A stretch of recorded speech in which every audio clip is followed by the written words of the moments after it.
Bienvenidos a un nuevo episodio de Comunidad Negocios, esta vez episodio 61, con un invitado muy especial, José Ciaba Serrate. José es economista, es consultor, ha sido miembro, digamos, de ámbito financiero, seguís escribiendo una columna y también ha sido gerente financiero y ha sido también un comité, de parte de un comité, ¿verdad?, de asesores de G20, ¿puede ser? De la comunidad del G20, la parte de think tanks del G20, lo que se llama el T20.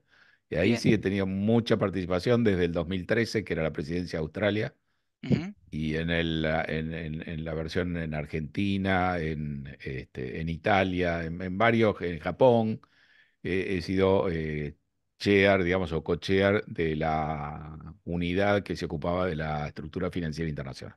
Y Bien. ahora acabamos de presentar un trabajo que yo lidero también al T20 Brasil. Así que ahí sí tengo una participación bastante activa. Bien. Bueno, una de las cosas que me gustaría empezar a hablar, que me parece que es súper interesante, es, vos tenés un análisis como, además de los mercados, como un análisis siempre como muy geopolítico, como que sos medio inquieto con el tema y te veo que siempre estás leyendo, nos has recomendado papers en su momento. La Sí. pregunta es, ¿dónde estamos parados hoy a nivel mercados y geopolítica? A nivel global. Después vamos a entrar, nos vamos a meter en la Argentina, etcétera. En una situación muy especial, todas lo son, pero digamos esta de una forma muy particular. Primero por la pandemia, ¿no? Que fue un shock muy fuerte del 2020, Estamos con los del cual coletazos de eso. hemos salido, estamos finiquitando eso, pero digamos, ya no la estamos nombrando, pero eso tiene una impronta. Sobrevivimos a la pandemia realmente con mucha habilidad, yo diría, en varios campos. En ese momento yo diría que la salud pública fue preponderante. La política económica y la política política se sometieron a la salud pública. Hubo que tomar decisiones sobre la marcha heroicas, como mandar a la población A a guardarse. una cuarentena y pensar cómo íbamos a hacer para que se siguiera alimentando, pudiera mantener un nivel de vida, la economía siguiera funcionando, frente a un cuadro que tampoco es un cisne negro, porque la OMS había dicho en el 2004 que una pandemia era inevitable, ¿no? Pero claro, no sabíamos cuándo iba a ocurrir, tampoco uno toma muchos recaudos.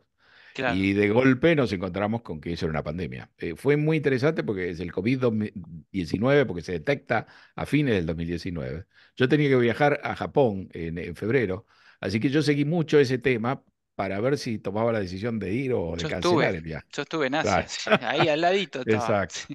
Exacto. Sí, sí, Y entonces recuerdo una etapa donde todavía no era ni siquiera una epidemia, digamos, ¿no? Sería noviembre, diciembre, leyendo las cosas de la OMS y todo.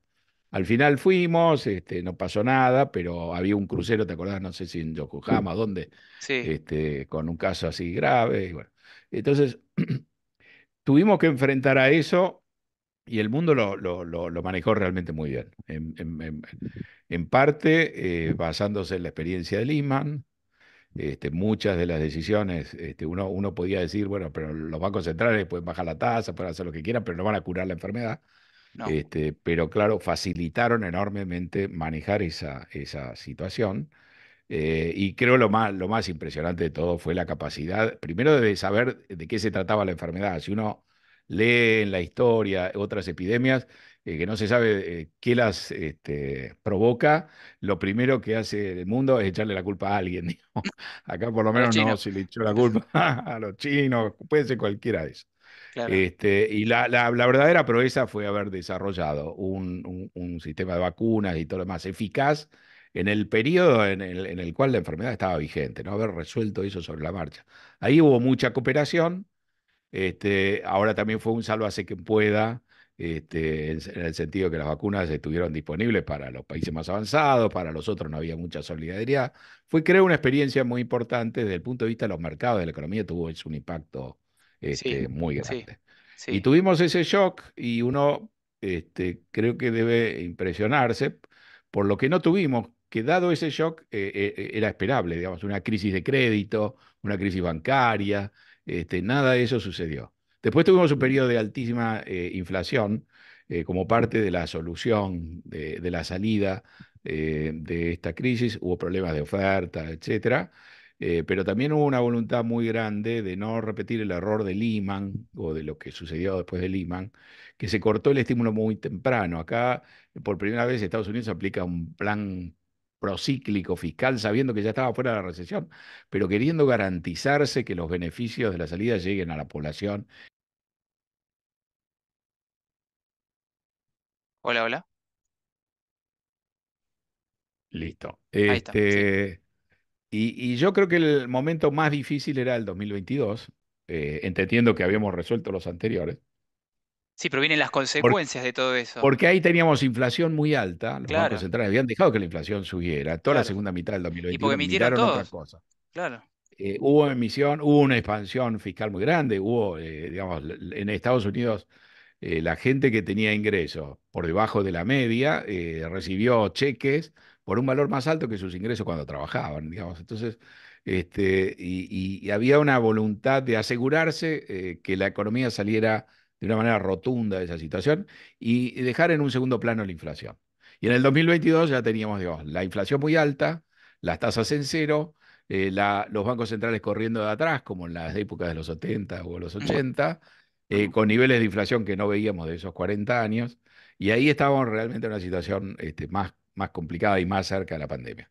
Yo creo que 2022 fue el año que vivimos en peligro, por decirlo de alguna manera, porque además esto se complicó geopolíticamente, que no es una gran especialidad que yo tengo, pero digamos que uno tiene que tener una mirada y no obsesionarse. Los mercados no se obsesionan y si pueden, no es un tema que les atraiga, ¿no? Cuando están dominados por los geopolíticos es porque hay algún problema que tiene que ser muy gravitante. En cuanto pueden sacarse el tema de encima, se lo sacan.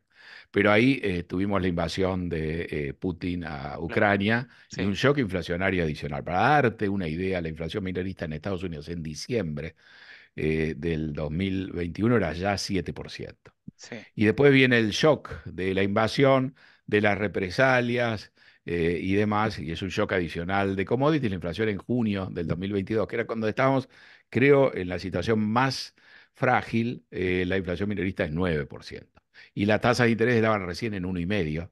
Y no sabíamos, no podíamos saber, digamos, qué tan virulenta iba a ser esta inflación o si iba a ser algo temporario, cuánto íbamos a necesitar subir las tasas de interés. Uno puede pensar que si la inflación es 9, vos tenés que poner las tasas por arriba de 9 para que la gente no acumule stocks.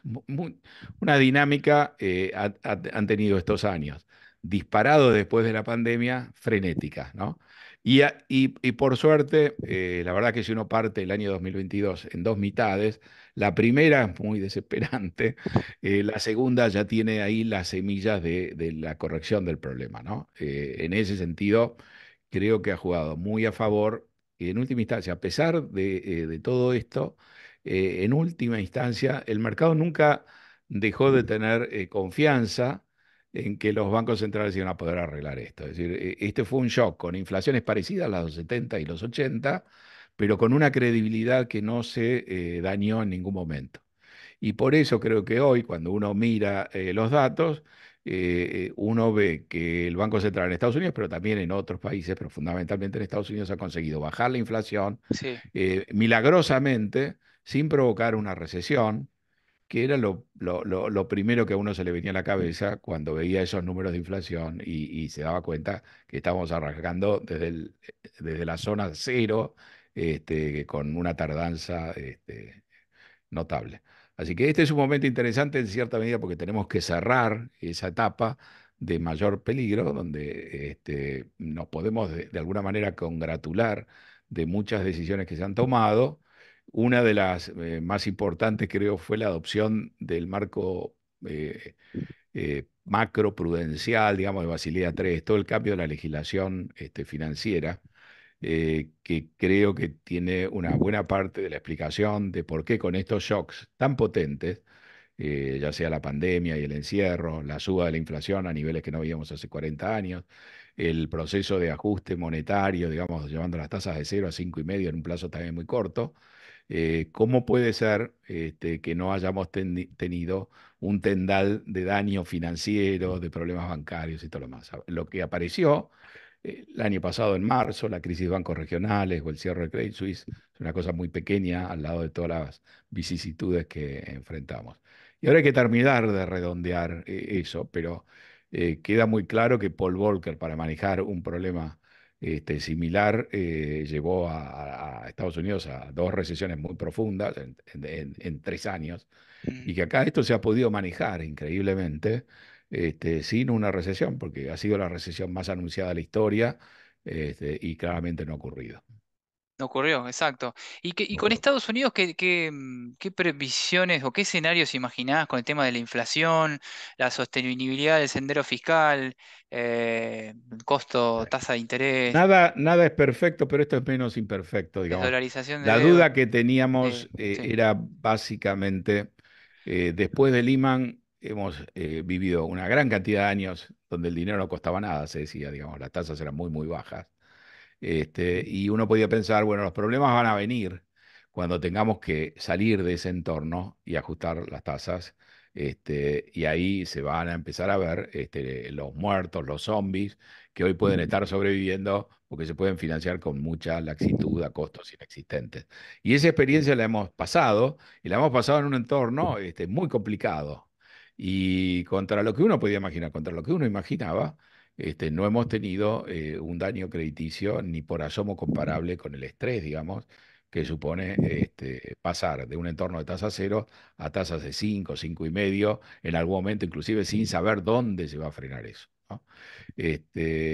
Vos me preguntabas por la situación. Yo creo que lo interesante de esta situación es que ya podamos tener acreditado, digamos, muy buenos resultados. Falta terminar una tarea fina, y a veces uno se complica con el revoque fino de las políticas, con la última puntada, Mm. pero creo indudablemente que aún si eso puede pasar, las chances de que ocurra son bajas, y aún si nos complicamos ahí, lo que hemos dejado atrás era infinitamente más complicado. El tema geopolítico, vos planteaste que irrumpió de una manera incómoda, en el peor de los momentos, inoportuna. Quizá por eso, porque quizá porque Putin también calculó que en un momento así él podía avanzar y el resto del mundo iba a estar tan complicado, agregando otros problemas que lo iban a dejar hacer. Se ha vuelto a complicar, digamos, porque se complica la situación en Ucrania, un poco por el horizonte electoral que se abre en Estados Unidos. Es también un año de elecciones, es Con un Trump, año sí, de elecciones en todo el mundo. Vota, digamos, no sé sí. si el 40% de la población mundial, es decir, un año de muchos cambios. Y Trump ha puesto sobre la mesa el dato de la fatiga de Estados Unidos de sostener Ucrania, y si vos mirás, ha vuelto a instalarse la noción de que Rusia va a prevalecer, Estados Unidos puede llegar a correrse y Europa se queda con un problema, con un flor de problema en el corazón, digamos, del viejo continente, un problema que, a diferencia de Estados Unidos, del cual no se puede desligar, ¿no? Entonces, tenemos ahí un elemento geopolítico importante. El ataque de Hamas en Israel es otro frente muy complicado, porque todo esto tiene también un impacto en la opinión pública internacional muy fuerte. Y esos dos conflictos los tenemos ahí muy visibles, y hemos podido convivir de una manera que también sorprende con ellos, pero eso también se podría complicar. Es decir, creo yo que en algún momento este año a lo mejor la agenda política se pone un poco más turbulenta, y puede llegar a impactar la marcha de la economía y de los mercados. Los mercados, como te decía antes, si pueden pensar en otra cosa y ocuparse de otros temas, han tenido siempre una predilección por hacerlo, pero en algunos momentos no se puede. O sea, que se recrudezca, digamos, las posturas políticas que veo que empieza a aparecer como. Hay mucha expectativa. Bueno, ahora vamos a meternos en Argentina, ¿no? Se nota que hay como mucha expectativa en el mundo con esto de Milei, o bueno, Trump, que Trump se le quiere pegar a Milei, o Milei se quiere pegar a Trump. Em, por otro lado, escucho que esté, digamos, un Trump podría de alguna manera apaciguar un poco la situación con la guerra Rusia-Ucrania. ¿Qué opinas, qué opinas al respecto? ¿Cómo lo ves y cómo lo puede leer el mercado esto? ¿Lo recibiría bien a un Trump? Bueno, digamos, ya hemos visto avanzar las primarias, ¿no? Y queda muy Mm, claro que Trump arrasa con la primaria republicana, y en las encuestas le lleva un margen de ventaja muy amplio a Biden. Y recién este fin de semana yo he visto las dos primeras encuestas que empiezan a insinuar que Biden podría levantar, pero desde una posición muy, muy inferior. Así que lo que tenemos instalado es la idea de que probablemente Trump pueda ser de vuelta al presidente. Mm, Dado los antecedentes, lo que hemos visto el 6 de enero en el Capitolio y todo lo demás, eso no deja de ser un antecedente, ¿no? preocupante. Sí, un Sí. antecedente como para pensar que con todo lo bien que funcionan muchas cosas en Estados Unidos, ahí tenemos en el corazón del sistema, digamos, Sí, una situación contradictoria y complicada, porque además la relación entre Putin y Trump es muy especial. Y lo que ya se ha instalado es la dificultad de Estados Unidos, bajo la administración Biden, de seguir suministrando asistencia militar a Ucrania, y lo que viene después, si triunfa Trump, es un escenario donde eso se va a confirmar y donde lo que se va a empezar a especular es cuál es la relación de Estados Unidos con la NATO, ¿no? Ya cuando Trump fue presidente, en algún momento en la agenda figuraba o el retiro o la quita de apoyo ostensible de Estados Unidos a la NATO. En mira, un momento donde Putin tenía mucha más influencia entre los políticos de medio mundo, yo diría, y donde realmente las cosas se hubieran podido complicar si Putin mismo no se dejaba en evidencia con la invasión a Ucrania. Pero bien, digamos, estamos como en el largo plazo o en un mediano plazo del problema con Ucrania, con la impresión de que hay una fatiga en todas partes de seguir sosteniendo Ucrania, pero mientras que Estados Unidos está lejos y se puede desentender, Europa no puede hacerlo. Y ahí creo que hay un elemento con una capacidad de desestabilización fuerte. Pero ya lo sabemos, podemos pensar en ese escenario y en ese sentido uno podría decir, no pasa nada. Ahora, a la par, en Medio Oriente estamos con el otro conflicto claro, importante. claro, En principio no pasa nada, pero si pasa, uno diría, era evidente, lo tuvimos frente a nuestras narices tanto tiempo, ¿no? claro. Y el rol de China, dónde qué está, Bueno, cómo la ves ahora? Sí, esta es una China muy golpeada, ¿no? Parte por el COVID. Fíjate que China tuvo que extender la política de tolerancia cero mucho más tiempo, incluso que países de ingresos bajos, digamos. La vacunación que fue exitosa y masiva en casi todos los países, en China no lo fue. China se tuvo que encerrar más tiempo. China tiene un cambio político también complicado. Xi Jinping ha conseguido remover la restricción de los dos mandatos y el retiro. Y Xi Jinping ha tenido una agenda muy activa, reinstalando, digamos, el poder del Partido Comunista sobre las empresas y demás, corrigiendo algunas cosas regulatorias, etcétera, que en el fondo Occidente también hizo, pero también instalando otras prácticas complicadas. Y la economía china, sabíamos que en algún momento iba a tener la dificultad de tener que hacer una transición y cambiar de alguna manera el modelo de acumulación y desarrollar más el mercado interno, el consumo, etcétera.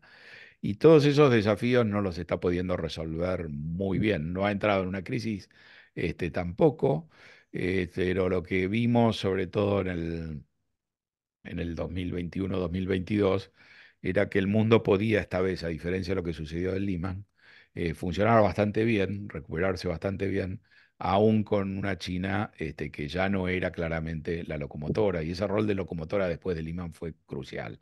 Entonces, estamos viendo también problemas en China y no tenemos la sensibilidad que hubiéramos tenido en otro momento, porque ya hemos visto que podemos convivir y tener una tasa de crecimiento muy saludable en el resto del mundo, aún con China afectada, afectada, desacelerándose, etcétera. Sí, claro.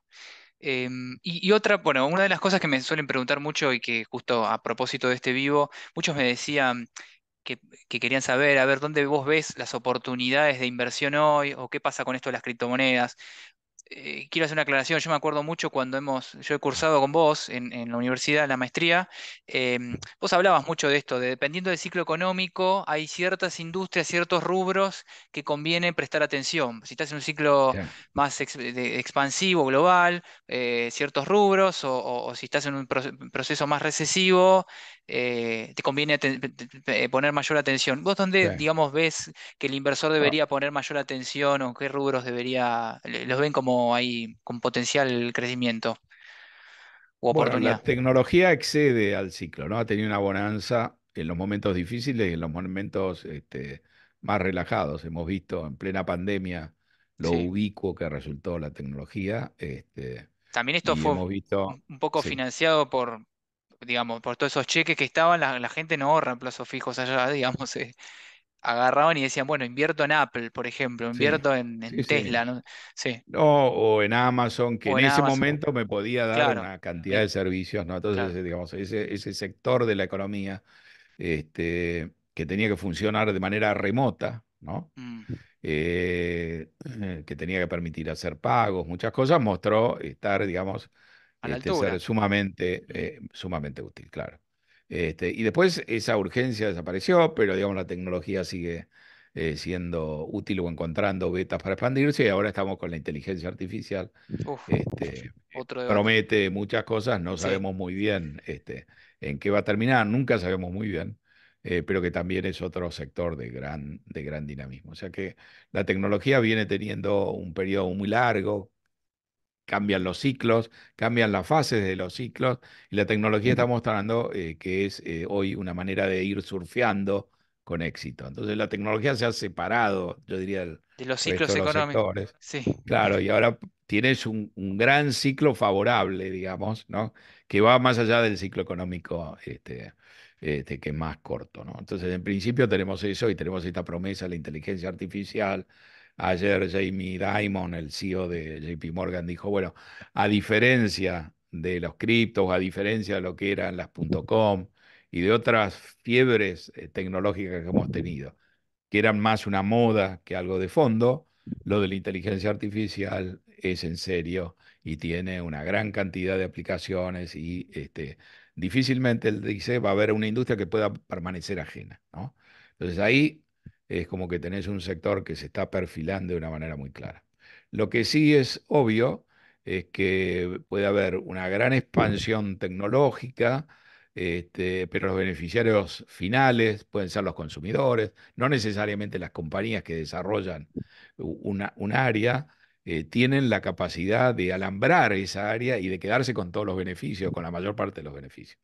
A lo mejor ellos permiten inicialmente que la tecnología se desarrolle, pero después los pioneros son superados por otros jugadores o la industria en el fondo termina generando beneficios que terminan derramando o a otros sectores o directamente al consumidor, ¿no?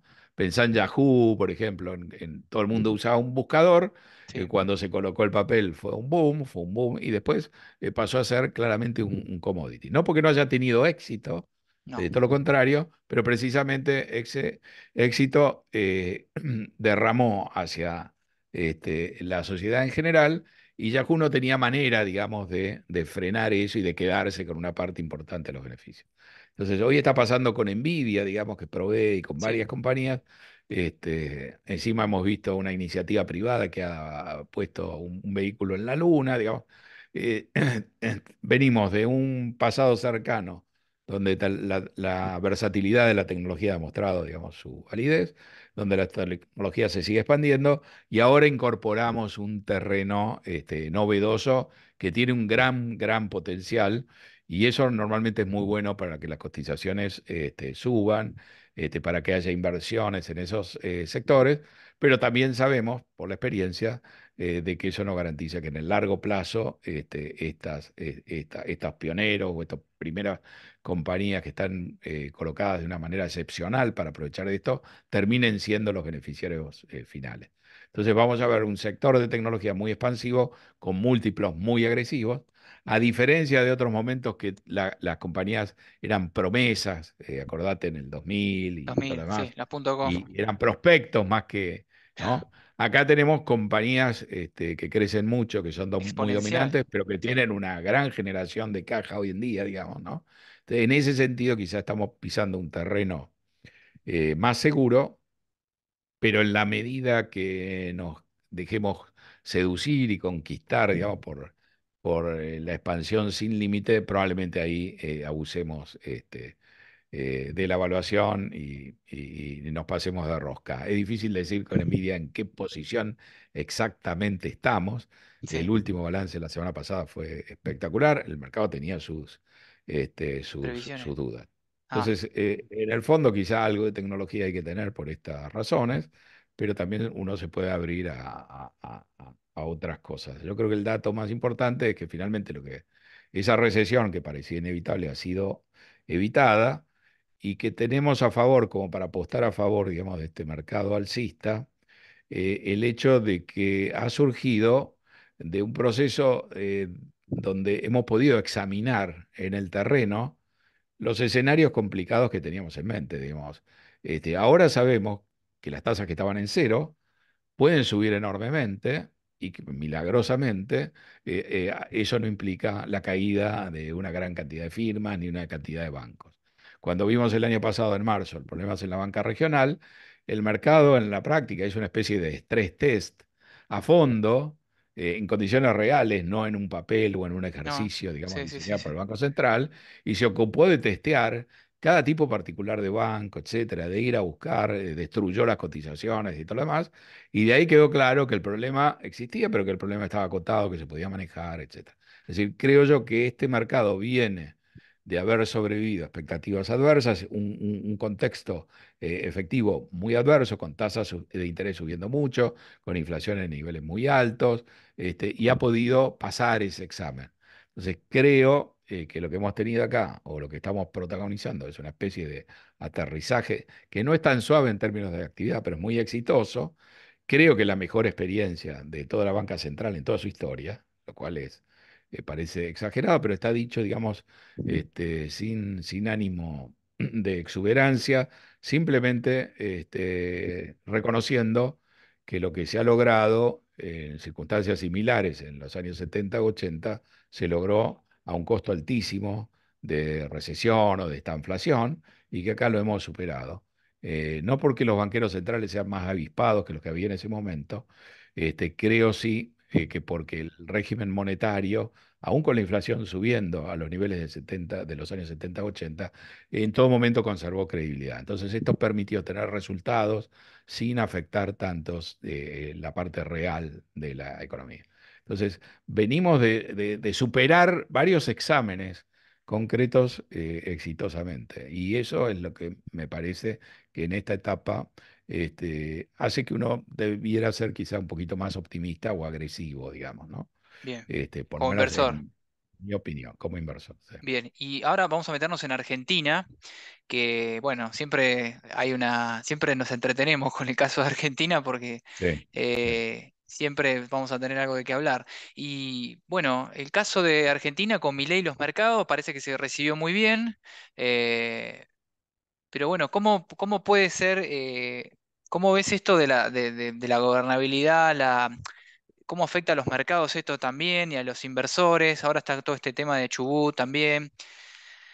¿Qué lectura haces de esto? Yo te estuve escuchando otras entrevistas también, que vos donde estabas haciendo un poco de previsibilidad con los escenarios, donde el electorado eligió algo como El sumamente electorado es riesgoso. una elección obviamente audaz, digamos, ¿no? Tan audaz como Milei, digamos.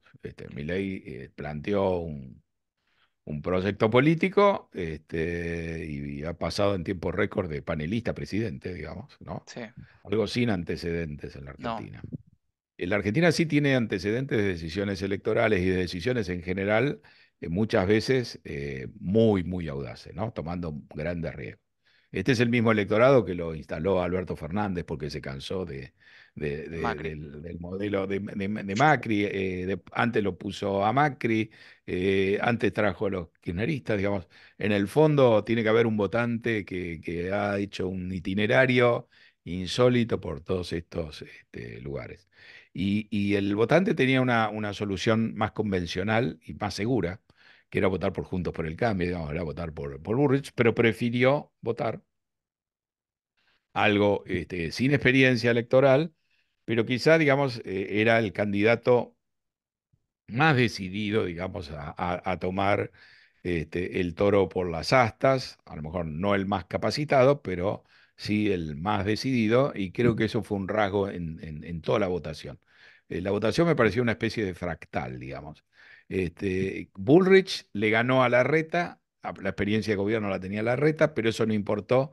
a Larreta se lo veía muy tibio, ¿no? Y prefirieron a Bullrich sobre Larreta. Y prefirieron a Milei sobre Bullrich, creo, por la misma razón, ¿no? Y Sí, dos terceras partes del electorado quería un cambio.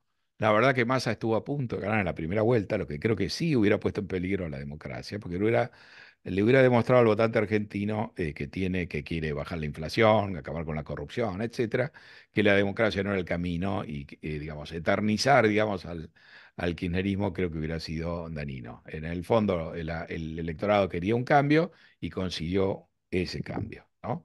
Pero, de vuelta, hubiera podido ganar con Juntos por el Cambio con la misma promesa, y Juntos por el Cambio hubiera tenido la misma cantidad de gobernadores de ahora, más uno, hubiera tenido la gobernación de Provincia de Buenos Aires, que no es poca cosa, no hubiera perdido algunas ciudades de la provincia de Buenos Aires, hubiera tenido gente con más experiencia, más previsible, hubiera tenido el control del Congreso, hubiera sido más fácil pasar las leyes y todo lo más. Pero eso estaba ahí a disposición y no se eligió. Se eligió Milei, y Milei es el que está gobernando con este mandato claro y contundente, pero sin los recursos, digamos, ¿no? Teniendo entonces que inventar de cero una tecnología, por decirlo de alguna manera, para ejecutar ese mandato, para cambiar la legislación, etcétera. Para no hacerlo largo, yo creo que este gobierno necesitaba, para afianzarse, tres patas, digamos, una solidez de tres patas, digamos. Una, llamémosle la economía, otro político y otro el control de la calle, ¿no? Es sí, decir, necesitabas un plan económico viable, creo que el riesgo más grande era que Milei fuera su propio ministro de Economía.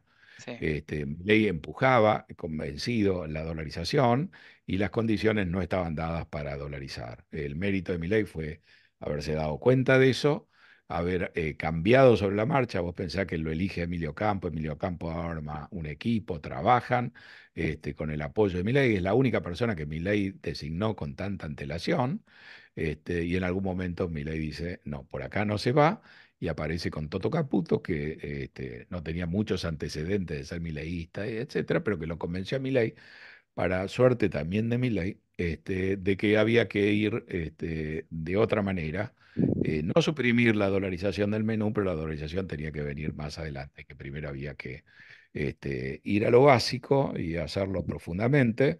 Y yo creo que si bien no tenemos definido el plan económico en su conjunto, sí tenemos una primera parte, uno puede pensar esto como un plan secuencial, con una primera parte, me parece a mí, donde prevalece el sinceramiento de precios, donde entonces corregimos el tipo de cambio oficial sustancialmente, levantamos las restricciones, los controles de los precios que estaban controlados, incluyendo las tarifas, pero muchos precios, digamos, del sector privado, aceptamos un salto en la tasa de inflación. Lo que queremos es sacar la inflación que está reprimida, la basura que está bajo la alfombra. Esto tiene una cobertura comunicacional y en el mensaje de Milei muy fuerte, cuando él habla desde el Congreso, a espaldas del Congreso y hacia la población, habla de que le han dejado como herencia, a diferencia de Macri, que trató de no nombrar la herencia porque temía que eso generara una inestabilidad que no le permitiera terminar su periodo de gobierno. Acá es distinto y acá se corrigen algunos de los problemas o los errores, de supuestos errores de Macri, y una de las cosas que hace Milei es blanquear esa herencia en esta etapa.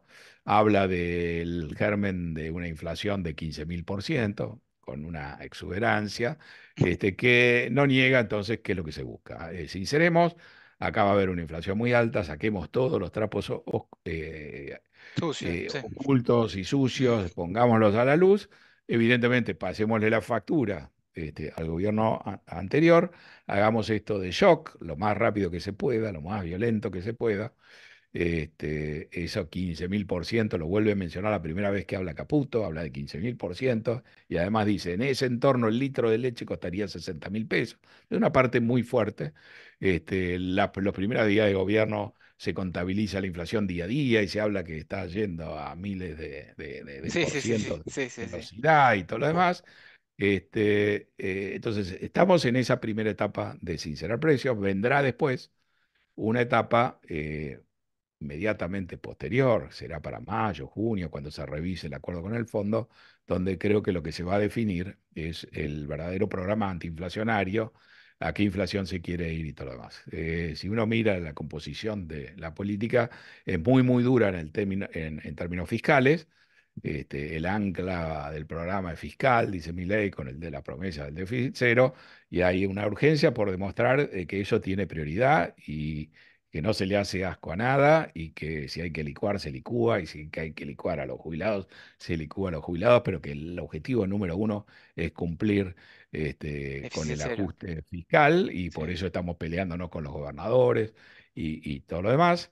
Eso tiene una lógica. Y la política monetaria es tremendamente laxa en términos al menos de usar tasas de interés negativas y de permitir y de buscar que se licúe todo lo que se puede licuar, ¿no? Jubilaciones, salarios, sobre todo del sector público, los pesos que andan dando vuelta, la deuda en pesos a tasa fija del Banco Central. Este, todo eso lo queremos licuar.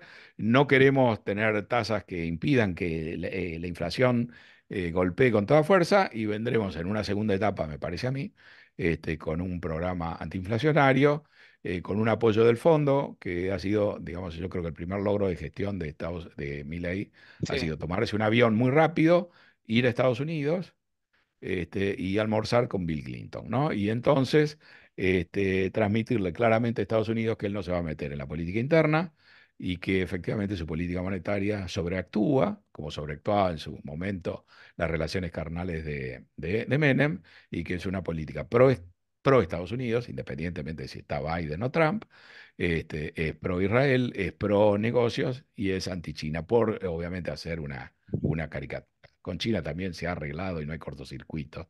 Pero eso está lanzado y creo que eso en una segunda etapa va a involucrar un compromiso mayor del fondo, un programa mayor, y en ese programa creo que va a haber también un apoyo financiero más claro que va a permitir en la segunda parte del año, si el resto de las cosas sale bien, levantar muchas de las restricciones cambiarias y Eso te iba. eventualmente Sí, le cepo, digamos. el día Sí. de mañana, sí, y el día de mañana, digamos, tener acceso a una mayor financiación del fondo y sin dudas a no tener que amortizarle en forma neta los vencimientos al fondo en una etapa primaria. Esa pata económica creo que está funcionando bien. Y hay que tener en cuenta que la maneja el Toto Caputo con ok de Milei, en línea con lo que necesita Milei, pero los problemas los resuelve Caputo. No, no se entromete Milei, e inclusive las 2 últimas semanas, Caputo ha tenido una exposición pública también muy, muy alta y no hay cortocircuitos, no hay problemas de celos ni nada. Esa parte está muy sólida. Creo que esa parte ha absorbido el traspié que ha sido no poder aprobar la ley ómnibus, ¿no? Más allá de lo que diga el gobierno, de que esto es un éxito por X o Z, eso se necesitaba, se necesita y no está hecho. Esa es la segunda parte, digamos, la parte política, creo yo, no la puede condensar como la idea de que hay que tener una capacidad política de, por ejemplo, pasar las medidas que hace falta por el Congreso para que tengan una base sólida, duradera, conseguir que ciertas decisiones no sean revertidas, por ejemplo, en el plano judicial, con Mm, cautelares, etcétera. sí. Es una tarea que uno diría, el responsable es el Ministerio del Interior, pero donde tienen un rol muy importante quienes están al frente de las dos cámaras. Martín Menem, quien evidentemente no tiene experiencia, Villarroel, que podría ser un papel más sólido, pero que está Mm, complicado con estas posturas y estas peleas de Milei, porque en el fondo le retasean el apoyo que ella podría buscar en los otros partidos, y también en ese esquema el procurador Barra tiene un rol muy importante. Creo que esa parte es la que no está funcionando. Milei ha presentado la ley Ómnibus, la ha peleado durante 2 meses y el ómnibus terminó desbarrancado y no se aprobó una sola ley. Ha presentado creo que 14 proyectos de ley y no se aprobó ninguno.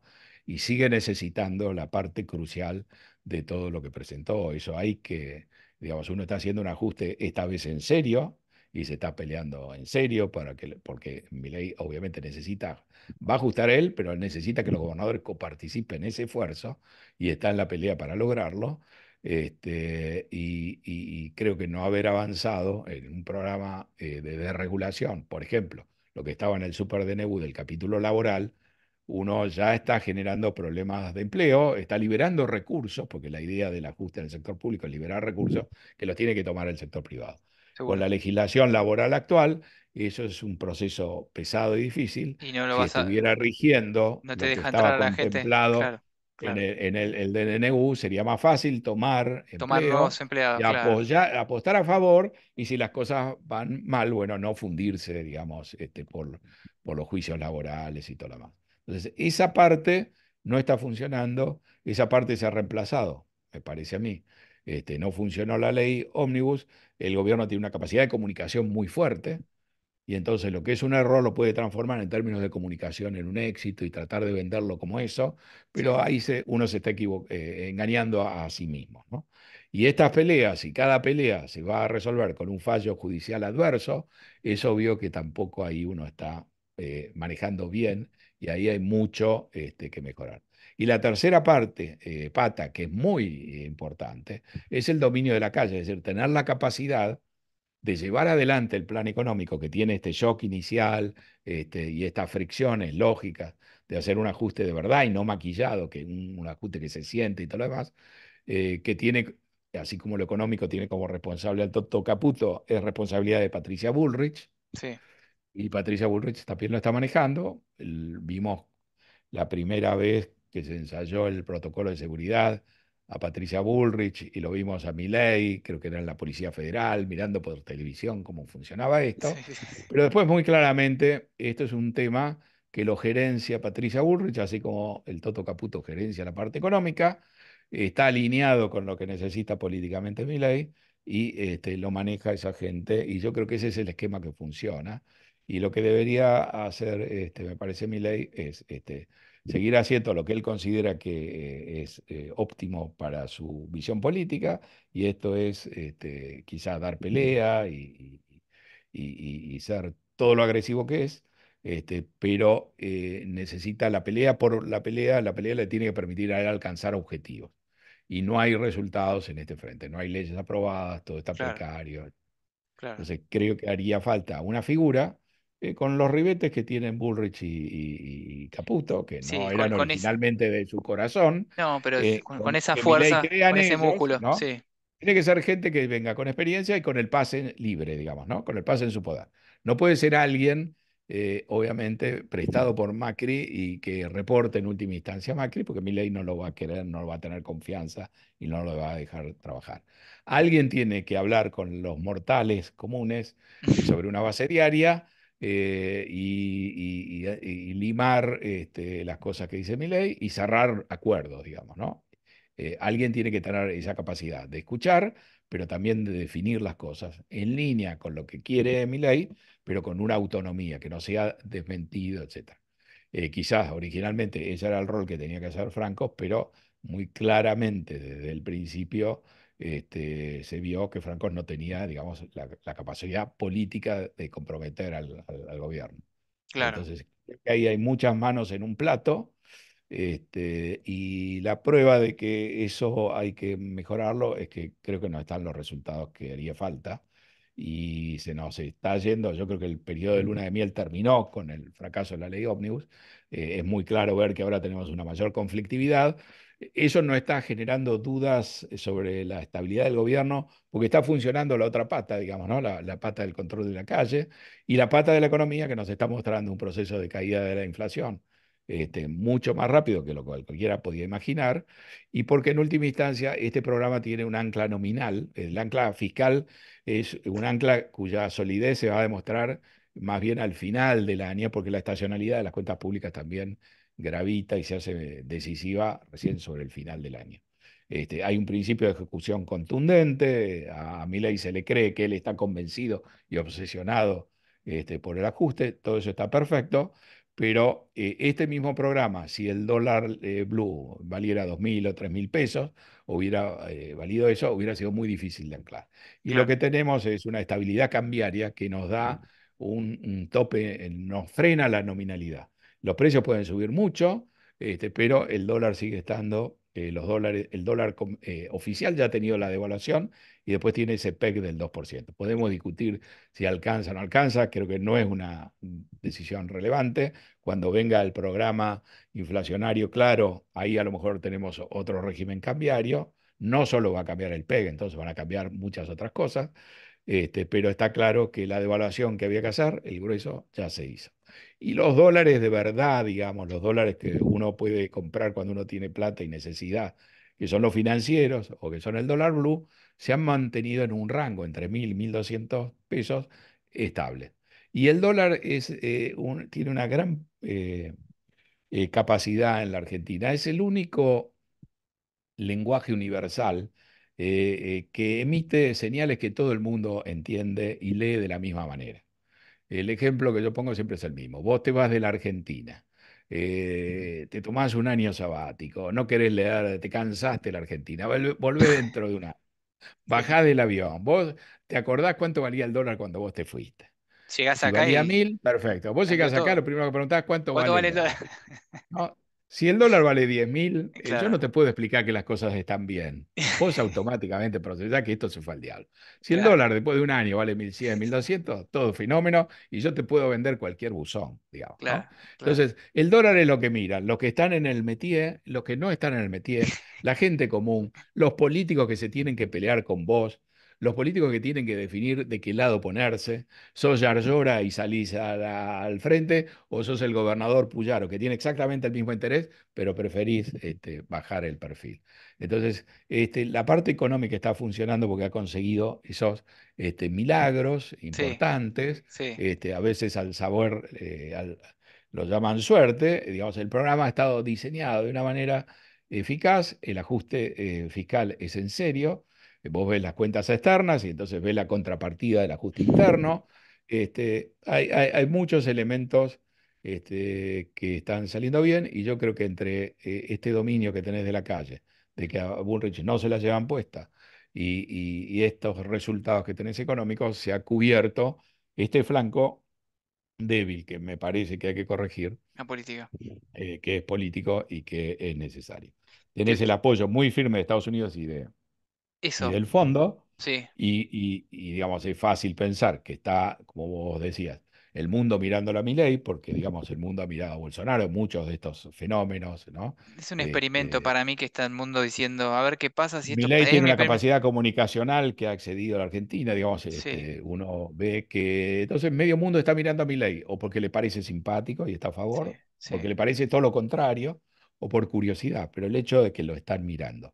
Y Milei ha sido una solución mágica para el fondo, que estaba muy complicado con la Argentina, con la falta de cumplimiento recurrente de la Argentina y con la situación en que había quedado el programa después de que Massa tomó el último giro y después no atendió más el teléfono. Y en el propio Tesoro de Estados Unidos surgió un mensaje de que en última instancia lo que había que hacer era, frente a los incumplimientos constantes de la Argentina, poner los puntos sobre las IES, tomar el quebranto, poner a la Argentina en una situación de incumplimiento, pero no deteriorar toda la imagen del fondo. Y de repente, en esa circunstancia, Aparece aparece un Milei. líder político capaz de ganar una elección con un discurso que hablaba de ajuste y un presidente que uno no lo necesita convencer, sino que está más convencido que el propio fondo, de que Totalmente. hay que ir todavía más al fondo, Sí, que sí, viene con sí. un programa que el fondo podría firmar en todos sus aspectos, inclusive con las Sí.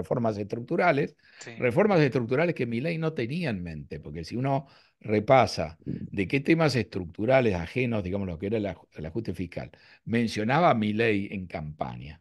Eran los vouchers de educación. En todo el proyecto de la ley ómnibus, que es gigantesco, eso no aparece. Por no decir la aportación de libre de armas, la privatización de los ríos, los órganos y los chicos, todo eso que de alguna manera transmitía, más allá de lo estrictamente económico, cuál era la idea de mi ley, ha sido reemplazado por algo más grande, pero mejor pensado, más compacto, aunque las soluciones están a veces improvisadas, que lo aportó Sturzenegger, que en realidad en campaña estaba con Patricia Bullrich. O sea, Mira, ni Toto Caputo estaba en la campaña de Milei, ni Patricia Bullrich, pero digamos, Milei ha tenido esa capacidad de incorporarlos, Creo que eso le ha dado más contenido a su gobierno y lo que le está faltando es esa parte política. Y el Pero atractivo, sí, en la relación internacional yo diría, eso, el fondo con una figura así, ¿no? Lo que tiene es alguien que le está haciendo propaganda de una manera impresionante a los programas del fondo. Y claro, el fondo no puede darse el lujo de que esto fracase, no, porque si esto funciona, va a haber un montón de otros líderes políticos a los que le va a poder decir, mira, hacé lo que hizo Milei, hacelo claro, convencido claro, y vas claro, a tener resultados, ¿no? Y el fondo tiene toda una historia que en realidad dice otra cosa. Entonces, uno tiene que pensar que el fondo no va a obligar a la Argentina a que le pague en forma neta, porque no hay ningún apuro. El fondo puede tener dudas sobre la viabilidad política, que en el fondo son las dudas sobre el aspecto que hemos dicho que no funciona, y esas dudas las tenía al comienzo, porque el programa es más agresivo que lo que hubiera sugerido el fondo, pero es lo que quiere Milei hacer, entonces que lo haga. Fíjate que se han cambiado los roles. Es el fondo el que le dice, fíjate, de suavizar la parte social y política. Normalmente acá el fondo venía a hacer un ajuste y el gobierno local le decía que no podía por las partes sociales. Se ha cambiado todo de una claro, manera contundente. Yo creo que el fondo, que ya ha hecho un desembolso rápido para evitar la situación de incumplimiento, en la segunda mitad del año puede ser una variable muy importante en proveer, digamos, el financiamiento adicional para liberar, para quitar, digamos, la parte del león de las restricciones asociadas al cepo, quizás no la totalidad, pero facilitar eso. Eso puede tener un impacto también muy favorable en términos políticos y el fondo debería allanarle recursos y extender, digamos, los plazos de repago como para tener una incidencia favorable fuerte en el 2025. Entonces, uno ve, digamos, este voto tan audaz y en un candidato sin experiencia, sin apoyo legislativo muy grande, que podría armarse un camino bastante sólido de cara al 2025, que en este calendario que tiene la política argentina, digamos, vos sabemos que cada 2 años hay que rendir examen. Así claro, que cuando uno lo nombra presidente, la preocupación pasa a ser automáticamente cómo hago para superar el examen de la elección de mitad de término, ¿no? claro, Hoy es todavía lejos porque llevamos poco más de 2 meses, sí. pero todo hay que pensarlo en última instancia, inclusive estas peleas, ¿no? En algún momento uno va a necesitar unirse con otra fuerza para hacer un buen papel en la elección del año que viene. Y te voy a preguntar dos cositas que es, ¿cómo ves las expectativas de los inversores del exterior? Parece como que Elon Musk está enamorado de Milei, por lo que, digamos, se puede ver por X, por ejemplo. Viste que Elon Musk es un tipo muy influyente también. Lo que mira Elon Y Musk bueno, empieza a mirar el mundo. es el Eh, dueño de es uno la de los red, más... digamos, social que tiene más to- impacto para tratar estos Totalmente. temas. Y el tema de la dolarización, si vos la ves viable ahora, en este año, Ahora no eh, lo es, yo creo que vamos a pasar a una etapa donde vamos a hablar de competencia de monedas, ya esa definición sí, débil de ellos, dolarización, sí, siempre que a dijeron veces eso en pasa a ser realidad, como un claro. sinónimo. Sí, Yo creo que el fondo eso lo va a apoyar, es decir, creo que si uno pretende ir directo a una dolarización, se le va a complicar más, no le va a sacar todo el jugo al fondo.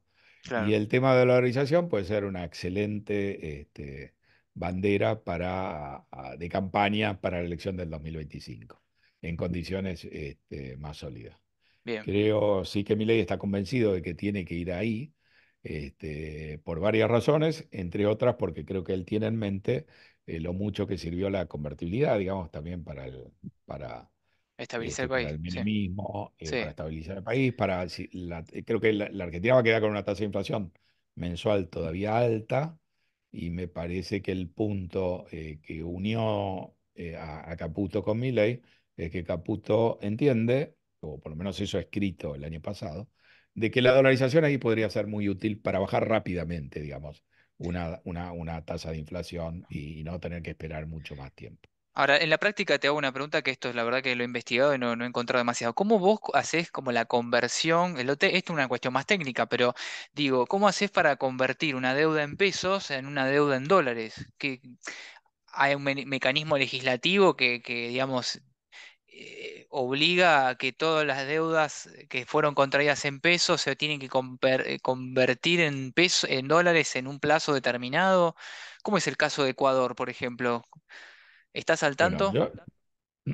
No, yo no conozco al Ok, detalle ok. Ecuador Porque hay como varios conoce. tipos también, también por lo que investigué, sí. Sí, sí, digamos, yo veo un problema por otro lado. Eso no lo veo que sea un problema particularmente difícil de solucionar, ¿no?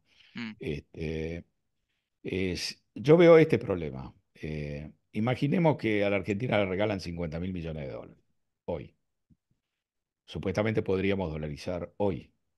sí. Si todo lo que tenemos en cuenta como restricción es que tenemos que tener dólares suficientes para canjear un universo de pasivos y quedarnos preferentemente con algunos dólares extra. Y si recibimos una donación de semejante Sí, magnitud, lo sí. podríamos conseguir.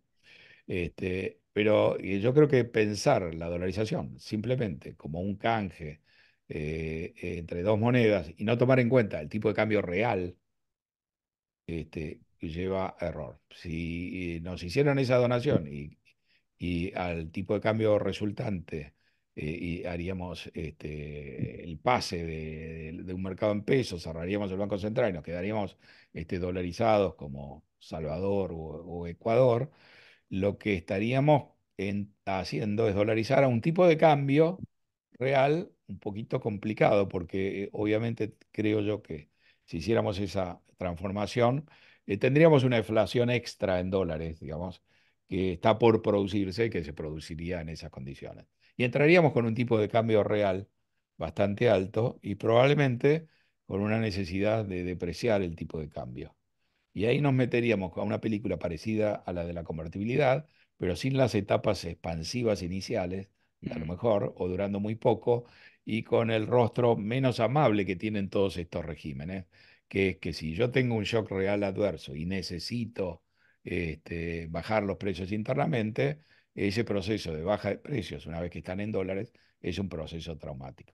mm, Yo creo que con la convertibilidad nosotros vimos un esquema parecido, no es exactamente igual, pero que de manera estilizada nos puede permitir o nos ayuda a pensar que pasaría en una dolarización y vimos la parte favorable, pero vimos un shock internacional como el tequila, que no cambiaba los precios relativos internos y entonces ahí si nos ajustábamos, tenía buena voluntad, eso lo navegábamos y después tuvimos la devaluación del real que ahí sí había que cambiar los precios relativos. Y ese cambio de precios relativos fue imposible de soportar y de absorber. A pesar de que pusimos una voluntad extraordinaria, estuvimos 3 años de deflación de precios, etcétera, pero finalmente hubo que abandonar la convertibilidad. Y no porque la gente lo pidiera, porque la gente estaba dispuesta e hizo sacrificios enormes.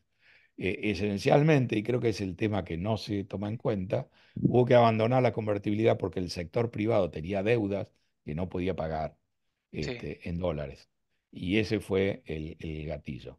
Yo creo que la dolarización puede ser, la convertibilidad, a mi juicio, fue un olmo que dio hasta peras, pero que tuvo ese problema final y no hay que olvidar que el estallido de la convertibilidad tuvo un impacto tan fuerte que nos devolvió a la década del 70 y nos trajo el kirchnerismo y nos trajo un cambio tan grande, ¿no? Que en el fondo creo que no habría que excluir de la ecuación. Entonces, a mí me parece que lo que deberíamos hacer es avanzar y no necesariamente llegar a la dolarización. Pero creo que no es lo que Milei tiene en mente y si él tiene una buena situación política, yo creo que la población le va a comprar la dolarización. claro. Ahora, en el fondo, hacia adelante, necesitaríamos una economía con una tremenda flexibilidad para absorber un escenario que en algún momento se puede dar o se va a dar, de un shock real que nos obligue a depreciar internamente sin tener pesos. Lo intentamos con la convertibilidad, no nos salió, pero yo no me rasgaría tanto las vestiduras porque el mundo, después de la Primera Guerra Mundial, volvió al patrón oro, y tuvo un patrón oro países como todos los países de Europa, etcétera, y tampoco lo pudo soportar y tuvo que salir del patrón oro, y eventualmente también Estados Unidos tuvo que salir, el tema que se planteó en la Corte Suprema, y Sí, finalmente la Corte Suprema, por un voto de diferencia, dijo que era constitucional romper el vínculo entre el dólar el y el oro. oro, ¿no? Mm, Pero bueno, estos son temas para más adelante. En principio creo que se va a plantear la primera parte de esto y después, una vez que nos metamos en ese baile, nos enteraremos que el postre ¿Con es qué, de digestión un poco más complicado. con qué no? Bueno, vamos a hacer una preguntita corta que ahí me hizo Javier. ¿Qué podría pasar si en definitiva a Milei no le aprueban el DNU porque aparentemente no veo, no leo, que dice em, porque por cómo están las cosas va a ser difícil que lo aprueben Sí, digamos, te digo, doy todo eso por muerto. el DNU? El DNU rige, pero las partes importantes están bloqueadas. Eventualmente, creo que va a haber capacidad de hacer cautelar y se corre el riesgo, digamos, con esta pelea donde uno se está peleando con todos, que en el Senado te volteen el DNU. A lo mejor podés frenar, dada la legislación que sancionó Cristina Kirchner, para que el DNU pierda vigencia, hace falta que lo rechace también la otra Cámara. Mm, Entonces, a lo mejor lo podés tener vivo en en la otra Cámara, pero en la práctica los aspectos del DNU que tocan y rozan nervios sensibles, creo se van a ver bloqueados también por cautelares. Y el efecto que vos buscás del DNU, que es el de provocar un shock de confianza, que haga que la gente tome decisiones en líneas con el DNU, en ese contexto, donde va a tener una espada de Damocles pendiente, vos no vas a tener el tipo de decisión que estás buscando. claro. Entonces, creo que esto ha sido un ensayo tremendamente ambicioso y no ha habido la cintura o la capacidad, digamos, de ejecutarlo como debió haber sido. Dice que es Y un con lo tercio de las cual, reformas que tiene pensadas. Dice que es un tercio solamente lo que presentó. digamos, yo creo que Sturzenegger le ha dado una dimensión, una profundidad, un contenido, digamos, a esa voluntad de Milei, que sumada a las dos cosas es realmente muy potente, ¿no? Mm, Pero ¿qué capacidad tenés de ejecutarlo? Simplemente lo que ha servido, me parece, estas dos piezas de legislación es para mostrarte un largo plazo, una visión de a dónde se quiere ir. Pero no aprobaste ninguna ley, ¿no? bien, Entonces, y ahí creo que uno debería pensar, bueno, esto hay que relanzarlo, hay que ir con leyes quizás más claras, más focalizadas, y hay que pensar la estrategia que está faltando que permita darle visos de perdurabilidad. Es decir, esto tiene que pasar por el Congreso claro. para que efectivamente produzca los efectos que uno está buscando, que son muy necesarios porque son el complemento lógico, De lo ¿no? que Uno está ajustando el está escuchando. sector Claro. público, va a liberar recursos, mano de obra, etcétera, y la lógica es que eso esté disponible para que el sector privado tome el rol de liderazgo y use esos recursos. Cuanto antes mejor, porque si no estamos haciendo todo el sacrificio y demorando los beneficios y uno sabe Claro. que la paciencia a veces se acaba, ¿no? Sí, sí. Lo puede hacer ahora Entonces, porque puede capitalizar, digamos, que todavía tiene imagen favorable, claro. no, la opinión pública apoya. Sufre un Pero, montón, pero pero la va a apoya. bancar un tiempo, sí. El que no sufre tanto, pero le están tocando una quintita, es el que está bombardeando y torpedeando. Y Ah, sí. Milei está apoyado en esa opinión pública que le han dado un mandato claro, pero que se lo puede revertir sobre la marcha. Se ha perdido, creo yo, el tiempo ideal de la luna de miel en a lo mejor haber planteado un objetivo menos ambicioso, pero haber podido concretar la aprobación de ciertas leyes. El primer gobierno cuya primera ley el Congreso rechaza, ¿no? Entonces fuimos con algo tremendamente ambicioso, casi cambiando, uno podría decir, la ley ómnibus es casi el equivalente a la tarea que tiene un Congreso a lo largo de 10 o 15 años, muy impresionante, ¿no? Y sumado con el DNU y con esta afirmación de que hay más cosas, pero no ha habido en paralelo la capacidad de ejecutarlo, digamos, ¿no? Vamos a ver qué nos vamos a encontrar este viernes a las 9 de la noche Sí. cuando dé el discurso ahí el 1 de marzo. Así que ahí verán algunas sorpresas. Te voy a hacer una última preguntita que ahí vi que dejó Alejandro y bueno, ya no te robo más tiempo que ya pasó más de una hora. Dado el ajuste que se está llevando adelante, ¿qué impacto social se vislumbra hacia adelante sobre los sectores más pobres?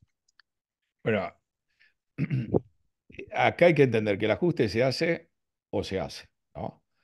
Que la casta no es casta de casualidad, es porque ha tenido la capacidad de hacerse un lugar bajo el sol, de definir una posición, de tener esa posición protegida.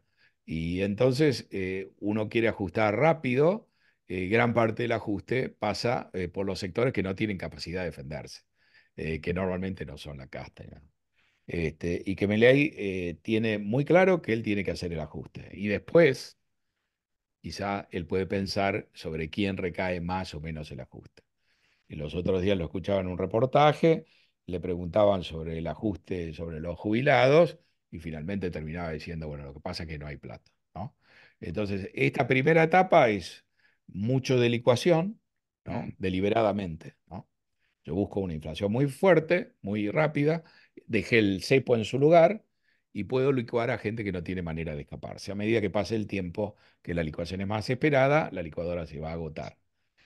Hay cosas que están en el freezer, que no están ni licuadas ni cortadas definitivamente. La obra pública está en el freezer, hay cosas que no se pagan, eso habrá que sacar del freezer. Hay que definir un esquema de inversión pública, hay que hacer el mantenimiento de la infraestructura y todo lo demás, porque es mucho más costoso dejarla destruir. O sea, algo de obra pública va a haber que hacer. No está claro porque dentro de ese manejo político había un ministerio de infraestructura, ya no está más. Y eso hay que hacerlo. La idea original de que el sector privado ejecute la obra pública en gran escala no es viable hasta que el riesgo país no tenga niveles, digamos, de 400 o 500 puntos, o sea, todavía estamos lejos. Y hay sí, un componente de motosierra que se empieza a mostrar cuando Milei dice, bueno, cerramos el INADI, entonces si se cierra el INADI, ese personal puede quedar disponible, no simplemente hay que relocalizarlo en otro lado. Cuando se dice tal fondo fiduciario lo vamos a eliminar, bueno, esos son componentes de motosierra. Tenemos que migrar de algo quizá precario, rápido, eficaz. Uno puede pensar en la estructura del sector público, se mantiene como antes, pero hemos conseguido reducir su costo de operación porque hemos licuado salarios, ciertas cosas no hacemos. Lo que viene después, que también es muy difícil, esto es difícil y se logró, pero lo que viene después requiere, digamos, un ajuste duradero. Y eso requiere un pacto fiscal, ¿no? Un acuerdo fiscal entre las provincias y sí, demás, sí, donde ahí quede definido el ajuste que tiene que hacer también las provincias y no solo el gobierno nacional. Vamos en esa dirección, y creo que en ese marco, entendiendo que ha habido éxitos importantes en la parte del plan económico diseñado hasta ahora y en la parte del control de la calle, creo que eso hace más importante todavía avanzar también y conseguir resultados en la arena política, porque si eso no funciona, eso sin funcionar a lo largo del tiempo puede complicar también los otros dos frentes. claro. Bueno, José, te voy a agradecer muchísimo por tu tiempo. Ya pasamos más de una hora, estuvimos como 1 hora y 10. Así que, bueno, te Ah, bueno. agradezco muchísimo, A infinitamente. vos, Pablo, por la iniciativa y Por favor, un placer las tenerte. preguntas. No, por favor. Son tan importantes las preguntas como las respuestas, digo. Bueno, gracias, gracias. Un placer en serio tenerte acá compartiendo todo tu conocimiento y gracias a todos los que estuvieron, ¿no? Esto va a estar subido en breve en la comunidad, en Instagram y en YouTube. Así que, bueno, muchas gracias a todos de vuelta. Muchas gracias, José.